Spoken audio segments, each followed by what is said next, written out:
वजीर बल्दी नजमुल हक के टी रामाराव ने कहा है कि सिलसिला जिले में कोऑपरेटिव इलेक्ट्रिक सप्लाई सोसाइटी यानी CSS के इंतखाबात में कामयाबी हासिल ना करने वाली बीजेपी किस तरह रियासत में कामयाबी हासिल करेगी।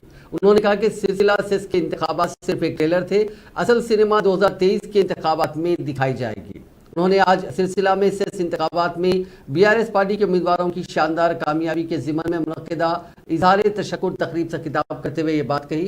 अपने खिताब के दौरान वजीर इंडस्ट्रीज व IT KT रामाराव ने बीजेपी के रियासती सदर बंडी संजय और मरकजी वजीर सयाहत किशन रेड्डी को शदीद तनकीद का निशाना बनाया। उन्होंने कहा कि सिलसिला सेस के इंतखाबात में दौलत के बल पर कामयाबी हासिल करने की बीजेपी ने काफी कोशिश की। इंतखाबी मुहिम के दौरान बंडी संजय ने 5 करोड़ रुपए साथ आए थे और वो उम्मीदवारों में उसे तकसीम करने की कोशिश कर रहे थे, लेकिन उनमें से चंद उम्मीदवारों ने उन्हें फोन पर इसकी इत्तला दी। उन्होंने कहा कि सेस इंतखाबात में हुकूमत तकसीम करने वाली पार्टी किस तरह BRS के खिलाफ मुकाबला करते हुए कामयाबी हासिल करेगी।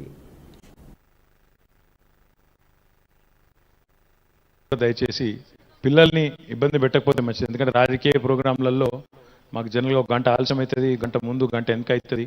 పిల్లల్ని కూర్చోపెట్టకపోతేనే మంచిది. ఇవి నెక్స్ట్ టైం అన్నా దయచేసి వాళ్ళని ఇబ్బంది పెట్టద్దు. బిడ్డ మీరు వెళ్ళిపోతా అంటే వెళ్ళిపోవచ్చు, మీరందరూ పిల్లలు కావాలంటే వెళ్ళిపోవచ్చు, ఎందుకంటే వాళ్ళకి బోరు కొడుతుండొచ్చు ఇప్పటికే.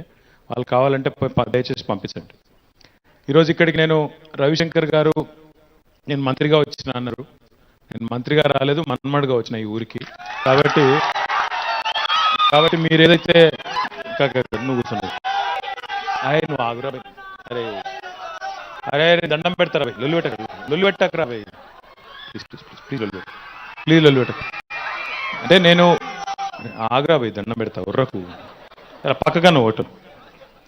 ఎందుకంటే అంటే ప్రతి ఎండాకాలం దాదాపు మా తాతకి నేను మొదటి మనమని కేశవరావు గారికి నేను మొదటి మనమని దాన సప్పట్లు కొట్టింది రా భయ్.